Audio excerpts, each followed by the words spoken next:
Welcome to the series that is going to make you better at DayZ. This is episode 2, and in this episode I want to talk about loot. Now, of course, looting itself is easy, but there's a lot to it. So for instance, if you kill someone, when do you loot the body? Do you loot it straight away? Do you wait? What kind of buildings do you want to loot in towns? What items should you always have on you? And something pretty special I've not seen covered either, the most underrated PvP item in DayZ in my opinion. In this video, I'm not gonna explain what the best loot routes are to go north. There's enough videos on YouTube already to find out what the best loot routes are for each map. In this video, I want to cover something that has never been covered before. Now, before we get into it, I want to call my good friend Minder to see if he's got any tips on this subject. Hello? What? Yo. What? Yo. Hello? Who is this?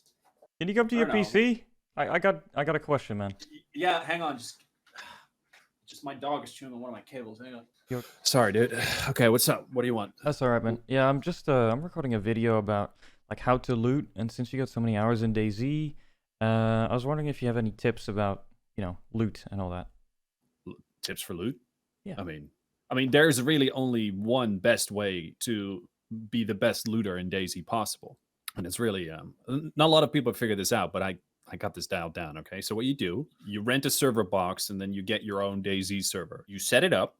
You set up all the loot for it. So you know exactly where everything spawns. You then go and stream for hundreds of viewers. You look like a genius. Bada bing, bada boom. Result. Wait, what? Yeah. Hey, hang on, dude. My dog is chewing on one of the headsets. No, not that one. Just take the other one. I gotta go, man. I gotta go. I'll talk to you later, all right? Good luck with your video or whatever. Bye. Let's talk about the items that you should always have on you. Now, this is coming from me. I'm not a survival expert. I don't play this game to get the ultimate survival experience. I play this game to PvP and to create stories. So my list is quite short. You want to always have on you bandages, a canteen, some sort of food, a knife, rags, armor, and the most important one, epinephrine. Now, these are items apart from your gun and ammo. I'm not going to cover that. You should probably always have some sort of gun with ammo. So these are just items you need aside from that. To break them down really quickly, food, I don't need to explain anything about that. I don't think. Bandage is the same thing. Make sure they're disinfected so you don't get sick. Canteen, so you can always go to any town to get water wherever there's a well. Or if you have purification tablets, you can even get water from rivers. Knife is very important because you can do almost anything with a knife. You can cut up clothes, you can make rags, you can make a fire, skin animals you kill to cook for meat, etc. A knife is very useful. Then armor. The only good armor that is really worth using right now in DayZ is the plate carrier. The press vest is okay, but the plate carrier will literally save your life. Whenever you find a plate carrier, grab it. Always have a plate carrier on you. I'm going to tell you a fun fact about plate carrier as well. If your plate carrier is worn and you find a pristine one, always grab the pristine one. It can save your life. It will block 50% more of the damage of the first bullet. So always make sure your plate carrier is pristine. That will save your life. Now, my favorite item in PvP, epinephrine. With this little yellow stick, you can outplay anyone. Now, of course, having a good gun matters, and having armor, yes, everything helps. But with epinephrine, you can make plays that no one expects. If I have an epinephrine and I'm about to go into a fight, I always use it. Now, what does epinephrine do? Epinephrine gives you infinite stamina for about a minute. Now, this is good in so many situations.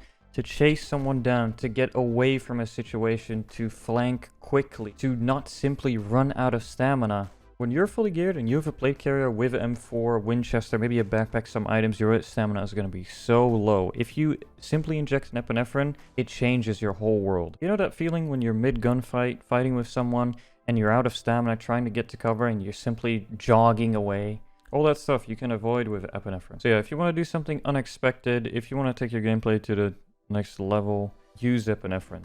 So if you don't know what I mean, I want to give you some examples, and these examples are from 2 of my last videos. So these are simply from 2 videos.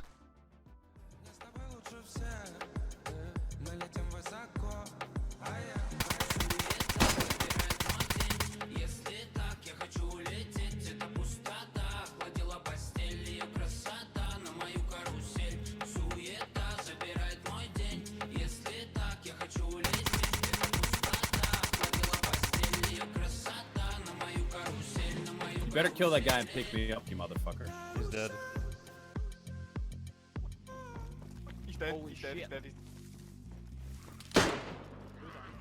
Yeah, I'm dead.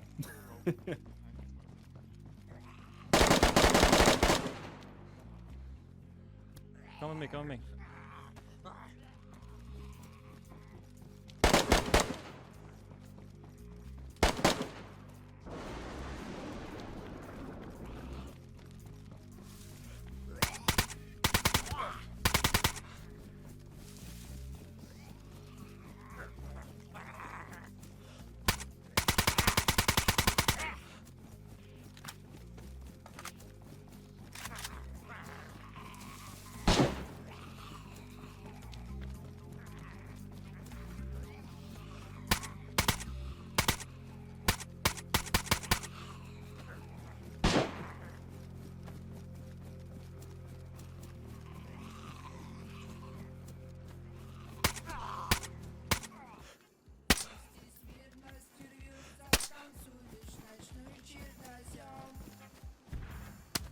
You okay?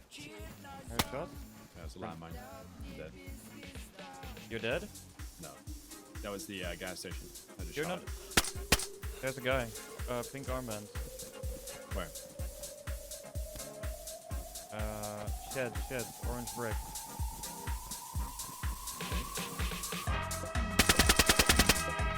Low. Both low.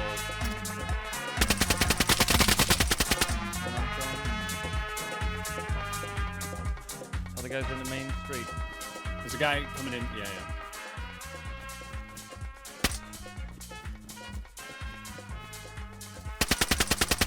Dead. This guy's still on con and I hit him in the head. I'm behind the garages. It's me. You want to do something with this guy? Okay, moving on to the next thing. When do you loot someone after killing him? So let's say there's a dead body, he's in the open. When do you loot him? Do you loot him straight away? Do you loot him after 5 minutes, 10 minutes? Every situation is different, so it's hard to give a right answer to this because the answer might be different for every single situation you get into. But there is a few tips and tricks you can do in order to loot this body. The first thing you need to ask yourself is it necessary for me to loot him? Do I need that something he has? If the answer is yes, or you're just really greedy, then you need to focus on looting the body. Now, if you're the one that just killed this player, I suggest you move straight away because if he has a teammate, he's going to call out where you are, and that wouldn't be good for you. So after you kill someone, try to move always. Now, the next thing you can do is kind of think in your head, if I was his teammate, where would I cover his body from? And check these positions. If there's no one there and you're still not sure if he is a teammate or not, you can try baiting. So that means running away 50 meters, maybe throw a grenade or shoot, do something in order to distract his teammate.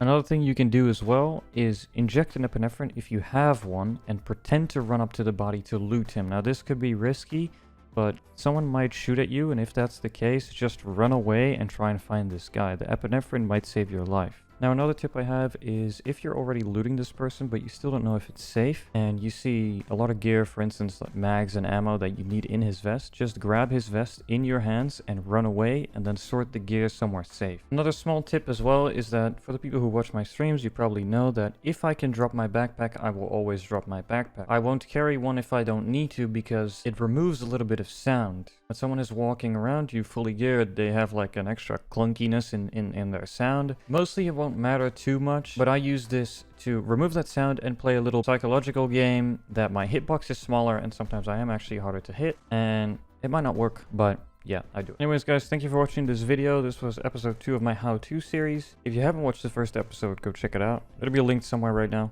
Let me know in the comments down below what you want me to address in the next video, and thank you for watching.